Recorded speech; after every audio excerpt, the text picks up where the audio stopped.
Hello, ladies and gentlemen. This is Jeff Rains coming to you with Foundation of Civilization.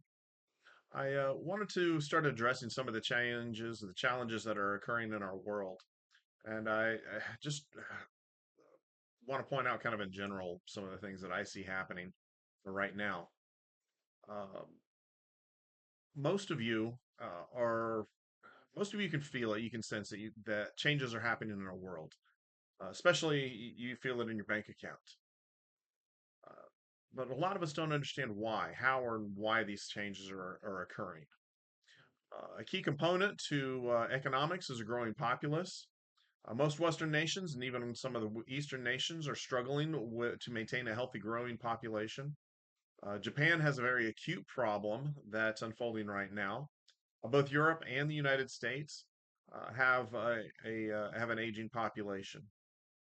This is leading to economic disruptions that will alter the power structures of our world.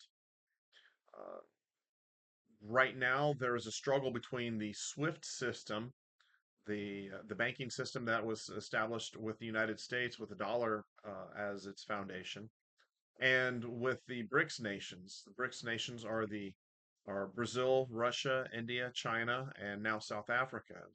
They started in 2006, and South Africa joined in 2011, and I believe last I heard they were up to about 53 nations.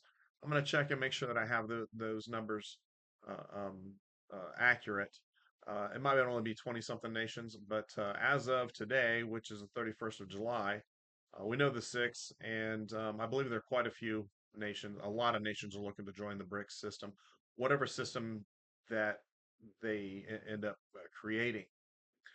These nations have grown really tired of the United States throwing its weight around with financially and militarily, and they said enough. We're not going to take it anymore. And they they went after the one thing that can really make a change in the world, and that is the our currency.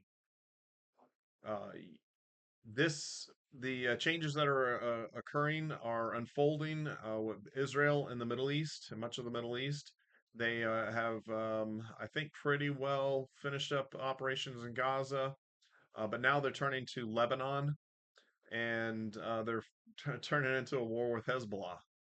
The president of Turkey has threatened to invade Israel. I still haven't even looked into that yet to see how serious that he is.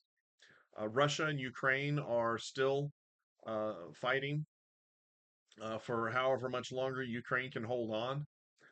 Unfortunately, Ukraine is pretty well exhausted. They've got several generations of young men that they've lost.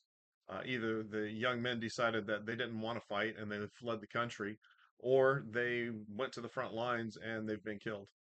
It's very tragic, and I believe it was very avoidable if we had sat down and spoken to Russia before they invaded. Now, the price that Ukraine is going to have to pay is going to be very considerable. In fact, you may not even see Ukraine in the next few years. China is still threatening to take over Taiwan, and they continue to take operations to that effect. In fact, something very interesting has happened very recently with China threatening the United States. For the first time ever, China and Russia have jointly conducted operations in testing the U.S. ADIS zones. It's a zone that we an exclusionary zone that we protect of U.S. interest. So they flew around Alaska. The the Russians do this all the time. The interesting change is that the Chinese joined them. Now, I've seen some analysis, and it's likely that the Chinese did not take off from China unless they conducted some air refueling, which is can be very dangerous. I don't know how good the Chinese air refueling systems are, They probably flew to Russia, uh, landed at an airstrip there, and then they took off again to run these operations to test the U.S. Defense system, see what our response times will be. Um, that's an escalation that I won't say that am completely surprised by, but it's interesting to me. Now, here in the United States, actually all over the world, starting to have some interesting elections going on. The United States, oh, ever since I was young, I remember at least by 1980, I was paying attention to elections. I didn't know all the ins and outs and who did what, where, why, and how, but I was just kind of curious as to see who was doing what. Uh, the U.S. elections are growing even more divided. Even after an assassination attempt on one of the front runners, rhetoric continues to be very threatening. Both parties are playing games. Part of this is just the way that the political system is set up. It's essentially just a popularity contest. Very few people are actually looking at the policies of the people that are running. I was not one bit surprised when Joe Biden opened the border to hordes of people from all over the world. He had said that was what he was going to do. He had outlined a plan with Bernie Sanders, and it was their plan was simply an open border. And mind you, I'm all for people who want to come here and want to join us to be part of this community that we have in the United States. But we need to know who they are, what they're doing, why they're doing it, and if they have criminal intent, they need to be left out. Especially if they have violent criminal intent, they want to cause harm to our communities, to our people. Now, part of the games that we've been seeing earlier this year, the Democrats shuffled other candidates out of the way in favor of Joe Biden, who everyone knew has been in cognitive decline for several years. Instead of having an open primary where people could see and debates where people could see how he was doing and see that how far he had fallen, uh, they hid him and pushed everyone else aside. And then after a disastrous debate with Donald Trump, uh, and people finally saw he was really struggling, um, which leads me to question who's really running the country because there's no way it's been Joe Biden for the past 4 years, and they have and who's been hiding how bad that he has been. We're supposed to have a representative government, and the representative that the majority of people chose last time was apparently Joe Biden, but he's not running the country. Well, something's very wrong with this. I'm going to go into a little more detail on this, especially with other people that we've seen that passed away in office. Um, After Joe Biden's disastrous debate with Donald Trump, and immediately after the GOP convention, he bowed out of the race and endorsed his Vice President Kamala Harris. Uh, but she's not received one vote from any of the common people, any of the regular people. They all voted for Joe Biden. They thought he was okay. The Democrats thought he was going to be okay. Apparently, she has now secured most of the delegates that were going to vote for Joe. But 14 million people voted for Joe, not for Kamala. Uh, in fact, in 2020, when she was running for president, she was very unpopular. She could not get more than 3% of the Democrat vote, and she was finally forced to bow out.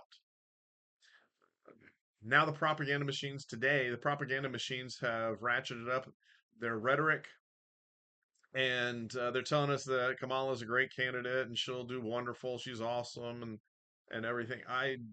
Again, back to my point. This is just a popularity contest. Nobody knows what her policies are.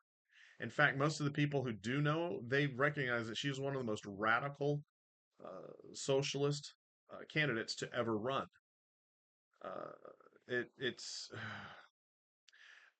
it's very mind blowing, very disappointing to watch as the all the parrots come out and just talk, just chirp the same thing. the same talking points. Uh, as I tried to explain with that, there's a lot of things that are going on behind the scenes in the political parties, but also in the bureaucracy of Washington D.C. And that's where I am most disturbed. What's really going on? What are the bureaucrats in Washington D.C. planning for us? How are they planning? How are they what do they plan to do to protect us, to protect our homes, our safety, our our production systems, our economic systems, and our supply chains.